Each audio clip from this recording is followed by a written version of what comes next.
दक्ष news, सामान्यांच्या हक्कासाठी नेहमी दक्ष।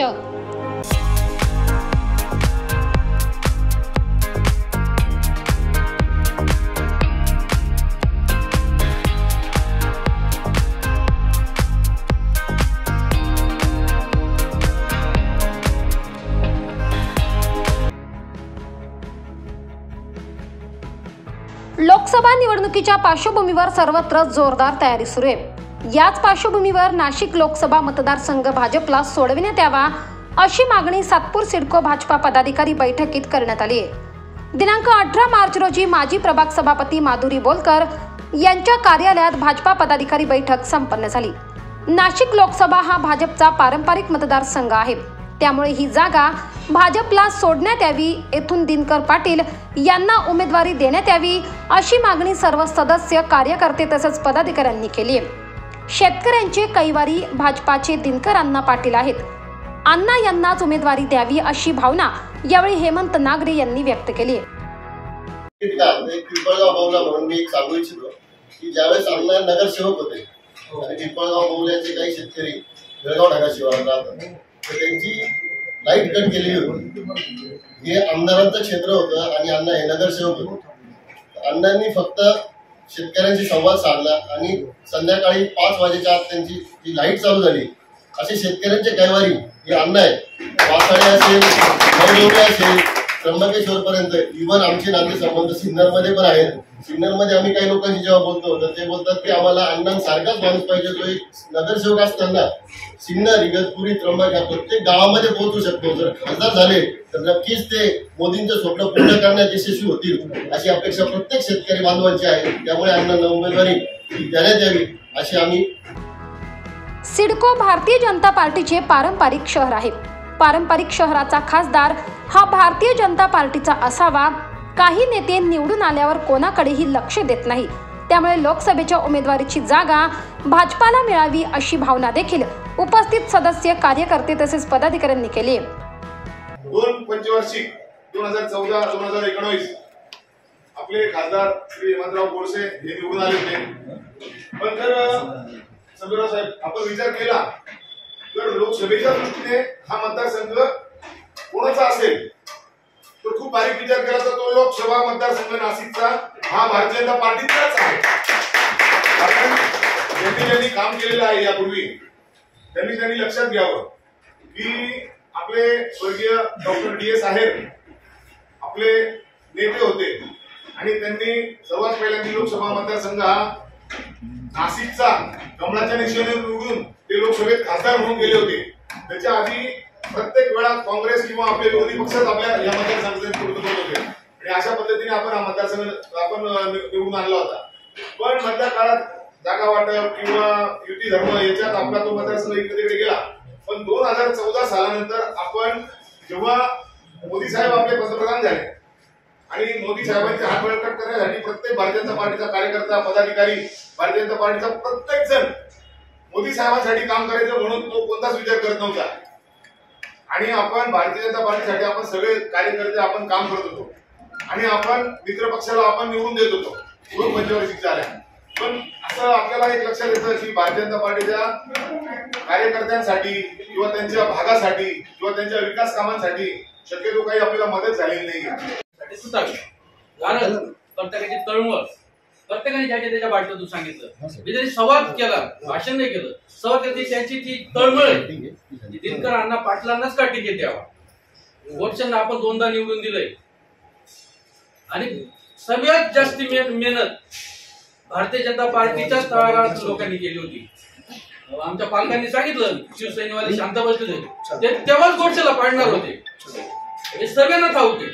त्यावेळेस केवळ भारतीय जनता पार्टीने त्यांचा विजय केला दुसऱ्यांदा आणि आपल्या संजूने सांगितल्याप्रमाणे अण्णा गोडसेंच्या पुढे पळायचे की युती धर्म म्हणून गोडसेंना निवडून द्या, परंतु गोडसेंनी ती जाण ठेवली नाही आणि कोणाला कधीच भेटले नाही।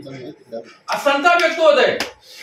प्रत्येक 100 पेक्षा जास्त नगरसेवक आपले 66 नाशिक महानगरपालिका, 3-4 आमदार, पूर्ण आपलं त्र्यंबक आपल्या ताब्यात आहे, सिन्नर आपल्या ताब्यात आहे, तरी भारतीय जनता पार्टीवर अन्याय का? आपण जिसकी जितनी संख्या भारी उसकी इतनी भागीदारी. आपली संख्या भारी आहे ना आणि कामाची ताकद आहे. सिन्नर मध्ये काय काम नव्हतं आपलं.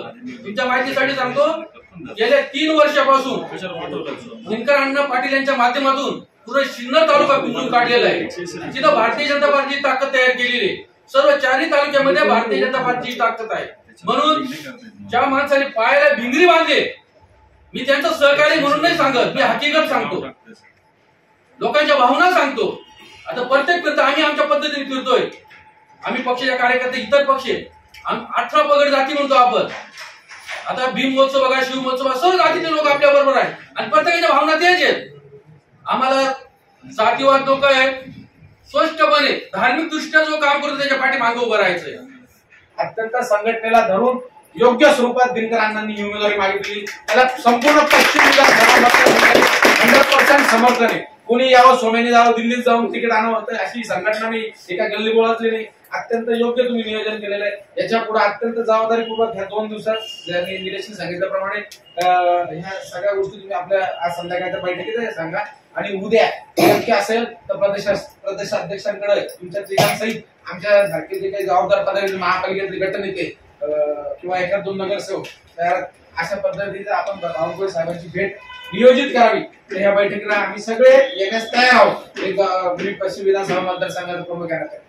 अत्यंत बरंच जबाबदारी समोर सांगतो. तुम्ही जे 5 वाजेची बातमी सांगताय, ही पार्लमेंटरी बोर्ड ठरवत असतं. अजून तिकीट जाहीर. नाशिकची जागेचा निकाल अजून होणार नाही जोपर्यंत भारतीय जनता पार्टीच्या सगळ्या कार्यकर्त्यांनी काही गोष्टी आपल्याला पाळाव्या लागतात. त्याच पद्धतीने जसं शिवसेना भाजपमध्ये माननीय खासदार हेमंत आपण वर्ष निवडून आले, आपल्या पक्षाला सगळ्यात पहिली चुकी त्यांनी केलेली आहे की त्यांना एकत्रितपणे भाजपने मदत करून निवडून दिलं, तर त्यांनी त्या पदाचा मान ठेवला नाही. भारतीय जनता पक्षाच्या एकाही कार्यकर्त्याला आजपर्यंत विश्वासात घेतलेलं नाही किंवा त्या कार्यकर्त्याचं काम केलेलं नाही. त्यांच्या पक्षांतर्गत तर त्यांनी संघटनेत काय केलंय त्यांनाच माहिती आहे. परंतु आपल्या पक्ष संघटनेतल्या कोणत्या कार्यकर्त्याला किंवा कोणा आपले आमदार असतील किंवा इतर पदाधिकारी असतील कोणालाही विश्वासात न घेता गेल्या काही काळात त्यांनी स्वतः सत्ता भोगून घेतली आहे आणि कुठल्याही जनतेचं काम केलेलं नाही. जसं प्रॉपर सिन्नरला गेल्यानंतर आता गावच्या अभियानाचे जिल्हा होते, नांदगाव, कोळी वगैरे सगळ्या लोकांची भूमिका ही अण्णांच्या मागे प्रमुख तालुक्यातील सगळ्या पक्षाचे पदाधिकारी उघडपणे आंदोलन. आणि हेमंतप्पा गोडसे ज्यावेळेस निवडून आले त्यावेळेस दिनकर अण्णा पाटीलच प्रत्येक ग्रामीण भागातल्या गावागावात त्यांच्यासाठी प्रचारासाठी, परंतु त्यांनी त्या युतीचा उमेदवार म्हणून आपल्याला न्याय दिलेला नाही. त्याच्यामुळं ही जागा भारतीय जनता पक्ष सगळ्यात जास्त जागा नरेंद्रभाई मोदींनी जे काम केलंय ते सगळ्या जनतेपर्यंत गेलेलं आहे. म्हणून नाशिक लोकसभा ही भारतीय जनता पार्टीला मिळावी हा आमचा कार्यकर्त्यांचा प्रमुख आग्रह आहे. आणि त्यातल्या त्यात आमचे भारतीय जनता पार्टीचे ज्येष्ठ नेते आदरणीय दिनकर अण्णाजी पाटील यांचं जर काम बघितलं तर त्या कामाची पावती प्रत्येक खेडेगावापर्यंत गेल्या 3 वर्षात आणि याच्या आधीच्या ज्या लोकसभा झाल्या त्या प्रत्येक उमेदवारासोबत आदरणीय अण्णा हे स्वतः प्रचारात सहभागी झाले होते. म्हणून त्यांना प्रत्येक गावातील लोक आणि वैयक्तिक त्यांचं रिलेशन या माध्यमातून आणि अण्णांनी भारतीय जनता पार्टीच्या माध्यमातून केलेलं काम हे जनतेला माहिती आहे. म्हणून या नाशिक लोकसभेमध्ये आदरणीय अण्णा दिनकर अण्णा पाटील यांना उमेदवारी मिळावी आणि त्यातल्या त्यात भारतीय जनता पार्टीलाच नाशिक लोकसभा मिळावी. आपल्या मंडळाचे अध्यक्ष भगवान काकड यांच्यासोबत मी पूर्ण मतदारसंघ फिरलो. तर 18च्या 18 मंडलाध्यक्षांच्या भावना दिनकर अण्णासाठीची पहिली गोष्ट. दुसरी गोष्ट काही ऑब्जेक्शन नाही. 18चे मंडल अध्यक्ष, तिन्ही आमदार हे सगळं एकत्रित जाऊन प्रदेशाला भेटले, प्रदेशासाठी दबाव आणलेला आहे. त्याच्यासाठी मी होतो तिथे हजर.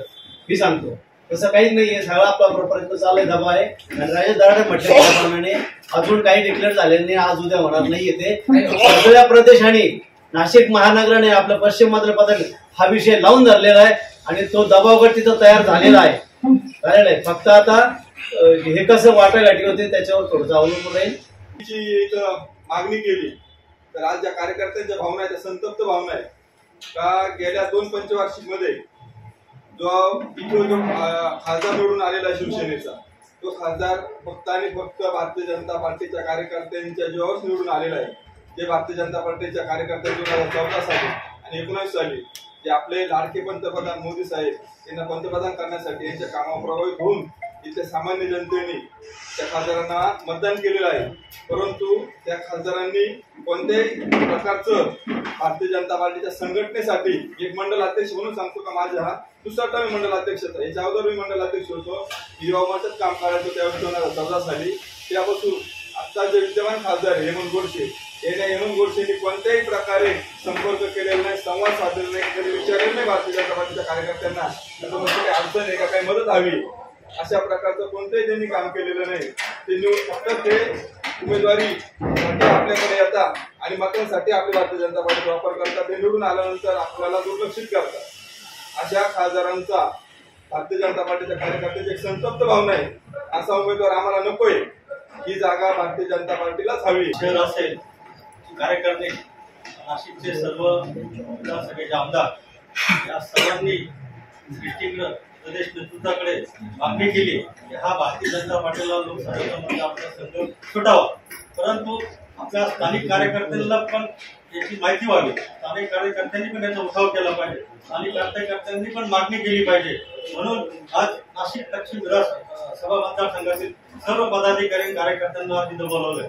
खरा उद्देश आहे, मला पण कळलं पाहिजे की सगळ्यांच्या भावना आहेत, फक्त भावना आपल्यापर्यंत असतात, त्या इथं सर्व श्रेष्ठीपर्यंत सर्वांपर्यंत पोहोचावं त्यासाठी आज आपल्याला बोलवलेलं आहे. आपण एकमेकाला भेटतो, एकमेकाला बोलतो, आपल्या सगळ्यांच्या भावना एकच आहे की हा लोकसभा मतदारसंघ भारतीय जनता पार्टीलाच सुटला पाहिजे आणि त्याच्यासाठी आपण ह्या भावना आपल्या सर्व ह्या मतदारसंघात आणि आपल्या श्रेष्ठीपर्यंत पोहोचल्या पाहिजे. आज आता रवी पाटील बोलल्याप्रमाणे आपले नाशिक शहराच्या 7 वाजता बैठक आहे.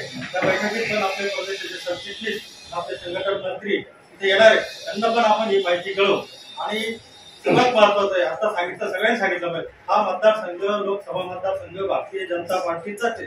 कैलासवासी आपले DS साहेब बाबा यांनी त्या काळात आपलं संघटन खूप कमी असताना आपण तो मतदारसंघ 2 वेळा त्यांनी जिंकलेला आहे आणि चांगलं काम या मतदारसंघात त्यांनी केलेलं आहे. पण युतीच्या वाटपामध्ये याच्यामध्ये हा मतदारसंघ सुटलेला आहे, परंतु सगळ्यांनी सांगितल्याप्रमाणे 10 वर्षामध्ये 2 टर्ममध्ये दोन्ही वेळेला प्रचाराचं आणि निवडणुकीच्या दिवशी सुद्धा भारतीय जनता पार्टीच्याच कार्यकर्त्यांनी काम केलेलं आहे. शिवसेनेचे कार्यकर्ते कुठेतरी दिसायचे, फक्त सभेमध्ये दिसायचे, भाषण ठोकायचे. ऍक्च्युअली ग्राउंड लेवलला त्यांनी कुठेही काम आणि प्रचार केला नाही. आपणच काम करतो, आपणच निवडून द्यायचंय, आपलाच माणूस का निवडून नाही द्यायचा, आपल्याच माणसाला का मोठं करायचं नाही. यंदा 10 वर्ष मला सांगितलं एका कार्यकर्त्याला कोणाशी संवाद केला का ते एका कार्यकर्त्याशी काही संवाद साधलाय, आले तुमचं काही काम आहे काही हे संबंध केलाय का, मग का निवडून द्यायचे यंदा. आणि नागरिकांच्या भावना द्यायची. जेव्हा फिरतो ते लोक आता तुम्ही काय करता, मी हा मतदारसंघ का मागत नाही, तुमचं एवढं नेतृत्व, तुम्ही एवढं काम करतात, तुमच्यासारखे कार्यकर्ते गल्लोगल्ली जाऊन काम करतायत. आज भारतीय जनता पार्टीचं नेटवर्क खालच्या लेवलपर्यंत गेलं, आपलं कार्यकर्त्यापर्यंत काम केलेलं आहे, आपणच काम करतो सगळं काही, मग मतदारसंघ आपल्याला का सोडत. हा नगरसेवक भारतीय जनता पार्टीचे 3 आमदार आहेत, त्र्यंबकलाही आपली सत्ता आहे, तर आम्हाला सगळ्यांचे कार्यकर्त्यांची आमची एकच मागणी आहे की लोकसभेची जागा ही भारतीय जनता पार्टीला सुटावी. त्याचबरोबर विद्यमान खासदार हेमंत गोडसे यांनी कोणत्याही प्रकारे आमच्याशी संपर्क साधला नाही, तर कधी विचारले सुद्धा नाही. भारतीय जनता पार्टीच्या कार्यकर्त्यांकडे ते फक्त मतासाठीच येतात व निवडून आल्यावर दुर्लक्षित करतात, अशी घणाघाती टीका यावेळी खासदार हेमंत गोडसे यांच्यावर करण्यात आली. त्यामुळे भारतीय जनता पार्टीच्या कार्यकर्त्यांच्या पाठीमागे खंबीरपणे उभे राहणाऱ्या अण्णांना केंद्रात पाठवायचं हे ध्येय आपण साऱ्यांनी ठेवूया, असं म्हणत पदाधिकारी तसेच कार्यकर्त्यांनी दिनकर पाटील यांना पाठिंबा दर्शवलाय. यावेळी माजी नगरसेविका माधुरी बोलकर, अमोल पाटील, महाराष्ट्र प्रदेश कार्यकारिणी सदस्य रामहरी संबेराव, विधानसभा प्रमुख राजेश दराडे, गणेश बोलकर, मंडळ अध्यक्ष सातपूर भगवान काकड, सरचिटणीस रवींद्र जोशी, सिडको मंडळ अध्यक्ष रवी पाटील, उपाध्यक्ष संदीप तांबे, संदेश पाठक, योगेश मालुंजकर, शिवाजी शहाणे, संजय राऊत, गौरव बोडके, निलेश जोशी, नारायण जाधव, अशोक जाधव, संदीप काळे, दशरथ लोखंडे आदींसह पदाधिकारी, कार्यकर्ते तसेच सदस्य मोठ्या संख्येने उपस्थित होते. परमेश्वर आंधळे, दक्ष न्यूज, सातपूर, नाशिक.